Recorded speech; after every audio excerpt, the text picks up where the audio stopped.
자, 얘들아, 안녕. 2024년 6월 고3 모의고사 한번 시작해 봅시다. 이거 하기 전에 한번 언급해야 될 게 이번 6월 모의고사 난이도가 굉장히 높았어. 그쵸?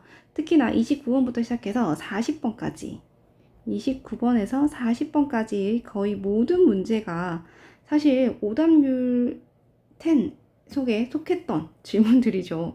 굉장히 깜짝 놀랐습니다. 그치? 이번에 오답률이 굉장히 높았었는데 특히나 29번도 오답률 4위를 기록했어.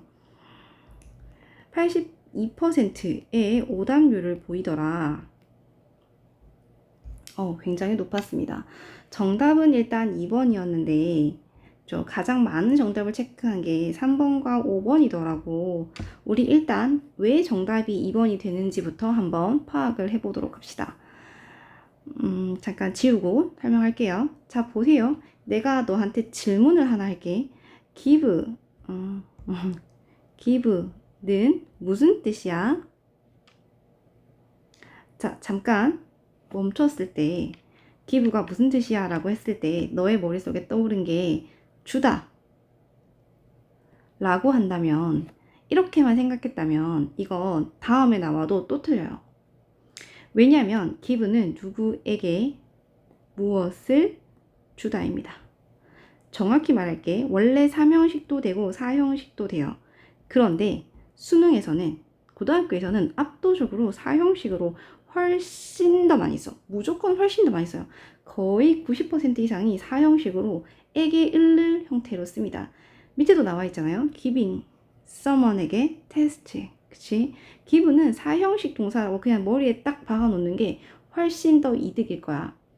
다시 한번, give는 에게 을을 주다. 즉 목적어가 2개가 나와야 돼요. 우리 간목, 직목 이렇게 배우잖아. 즉 명사가 말이야 2개가 나와야 해.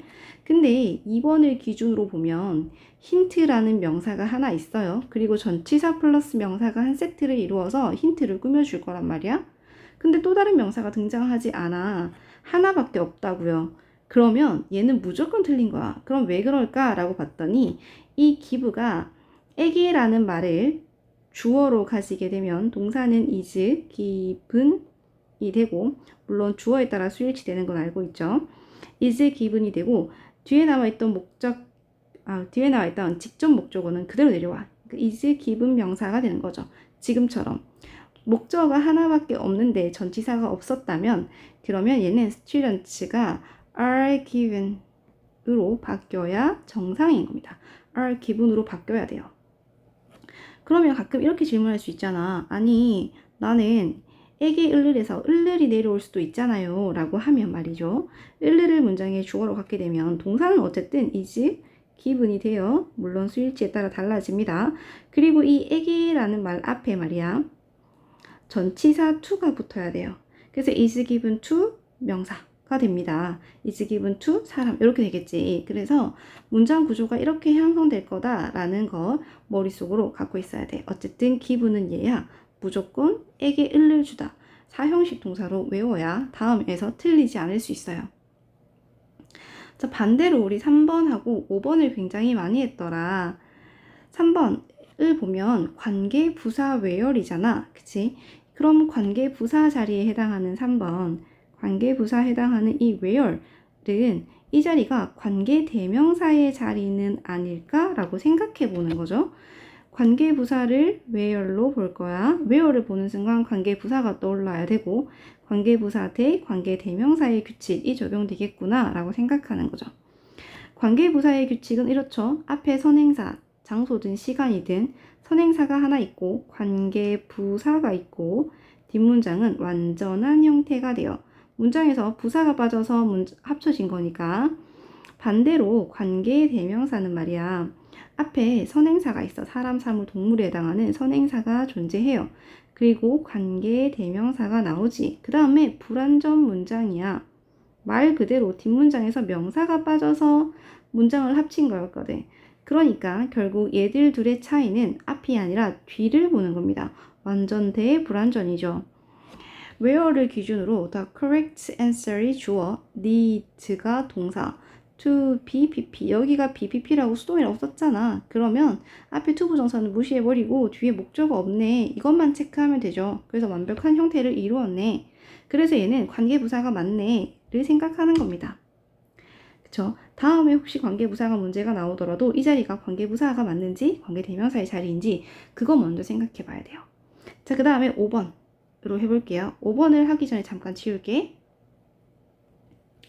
자, 5번은 making의 자리인데 그 앞에 뭐가 있냐면 자, 이렇게 making 쓴 게 맞을까라고 묻기 전에 앞에 to가 있어요. 그러니까 여기 요거 나오는 to 때문에 이 자리가 혹시 to make의 자리는 아닐까라고 생각하게 만드는 문제잖아.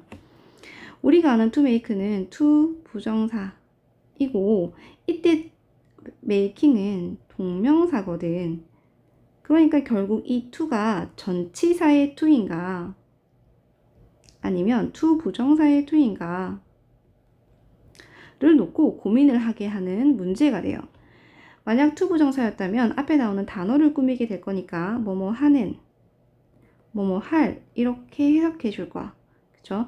그러니까 retrieval, 즉 불러오기를 하는 그런 장애물이라는 뜻이 될 거야.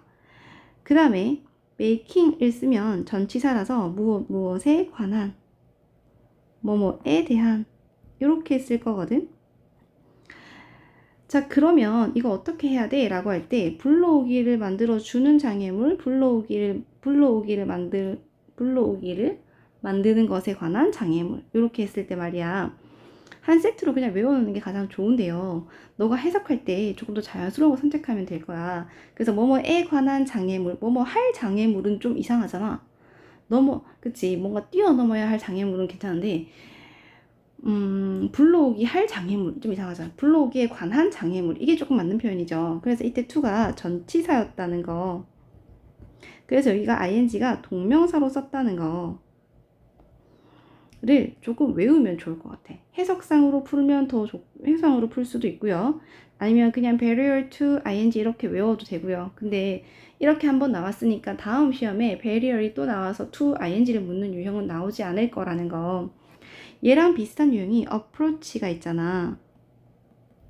이게 접근인데 approach to가 나오면 뭐뭐에 대한 접근이거든. 그럼 이때 to는 무엇에 대한이라는 전치사가 돼요. 그래서 당연히 뒤에 ing가 오게 돼. 뭐뭐에 대한 접근이 되고 이렇게 썼을 때 이 접근이라는 단어는 명사로 썼어요. 물론 approach가 동사로 쓰면 뭐뭐에 접근하다 라고 써서 바로 뒤에 명사를 가져오기도 합니다. 근데 어쨌든 approach 뒤에 to를 붙이면 뭐뭐에 대한 접근이다. 그래서 이때 to도 뭐뭐에 대한으로 썼다 라는 거 기억해 주면 좋을 것 같아요. 자, 그리고 5번에서 조금 더 추가적으로 보면 좋겠는 게 지금은 정답과는 상관없이 다른 거 한번 체크해 보자면 far from ing라는 동명사 구문이 있어요. 이 구문은 far from ing를 써서 뭐뭐라기보다는 이런 뜻이야. 뭐뭐라기보다는 혹은 뭐뭐이기는커녕 이런 뜻이죠. 그래서 장애물이라기보다는 이런 거야. 이 어려움, 즉 난도라고 표현되어지는 그치 이 어려움 이 장애물이라기보다는 이 어려움이라고 하는 건 maybe part of the reason 이유의 일부가 될 수도 있다 라고 얘기해 주는 거야. 그래서 이때 far from ing의 동명사 관용 구문을 체크 한번 해보면 좋을 것 같아요. 그 다음에 make에서 retrieval 했는데 work가 나왔단 말이야. 이때 work가 목적격 보호 형태의 동사 원형을 적은 거죠. 그래서 이때 work가 효과가 있다 라는 자동사로 쓴 거란 말이야. 그러니까 불러오기가 효과가 있게 만들어주는, 하게 하는 이라는 얘는 지금 사역동사의 make였다는 것도 한번 체크해 볼만 합니다. 잠깐 끊었다가 가게 했는데 당황스럽게 됐네. 어쨌든 아마 4번, 5번까지 했던 것 같아. 3번, 5번까지 했던 것 같아요. 2번하고 그쵸? 1번부터 잠깐 다시 한번 설명해 볼게요. 혹시나 만약에 겹치면 조금 스킵하는 것도 괜찮은 방법이야. 1번에 동사에 s를 붙였으니까 이거 동사에 수일치 묻는 문제잖아. 그러니까 문장에 주어 찾을 거거든. 동사 앞에 오는 게 주어지 얘가 단수였다는 걸 딱 표시해 줄 수 있잖아요. s 안 붙었으니까. 그러니까 s가 맞아요 라고 합니다.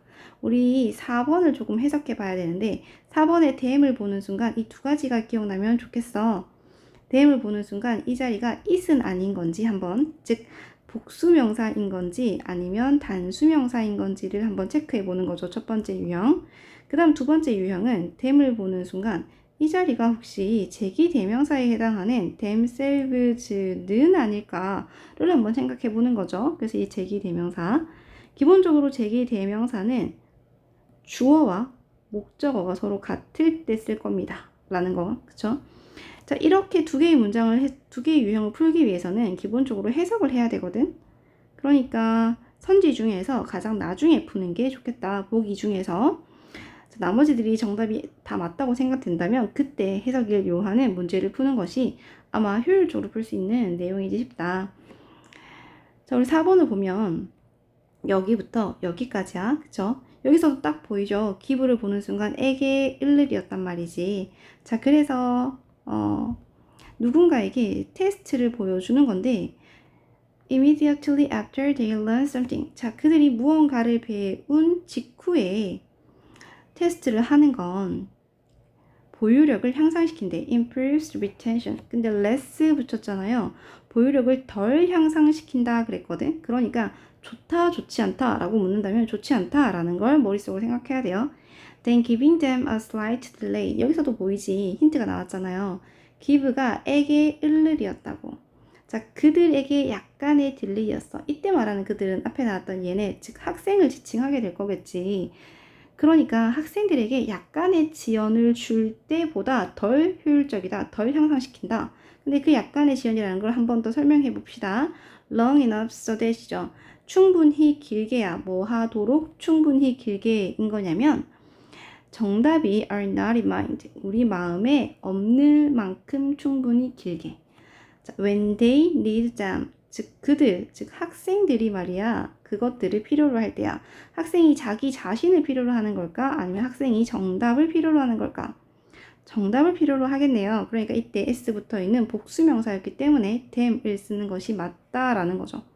학생들이 정답을 필요로 할 때 정답이 마음속에 없을 정도로 조금 길게 충분히 긴 시간적 지연, 약간의 시간적 지연을 주는 것보다는 덜 향상시키더라 라고 얘기하는 겁니다.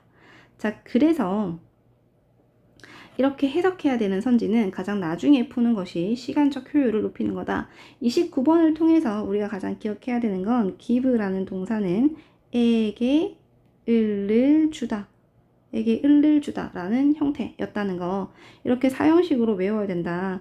give처럼 에게 을을 요구하는 동사는 주로 tell 있었고 그 다음에 show 있어요. 물론 지문에 가장 많이 등장하는 것들을 든 겁니다. 이거 외에도 많은데 give, tell, show 정도는 사형식 동사로 머릿속에 딱 정리해 놓는 것이 다음 시험을 위해 훨씬 좋겠습니다. 자, 다음 29번은 여기까지 정리하기로 하고 이제 우린 40번부터 거꾸로 한번 해석을 해볼 거야.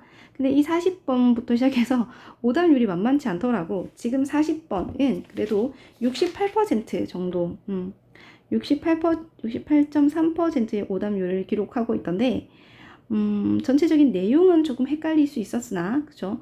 정답을 찾는데 선지가 명확하게 힌트를 줬기 때문에 그래도 풀만했다라고 생각은 합니다. 그래서 정답을 찾기는 그렇게 어렵지 않았을 수 있다. 근데 만약에 내용을 물었다면 내용상으로는 조금 헷갈릴 수도 있었겠다라는 생각이 듭니다. 자, 우리 다음에는 40번부터 다시 시작해 보도록 할게. 자, 일단 오늘은 여기까지.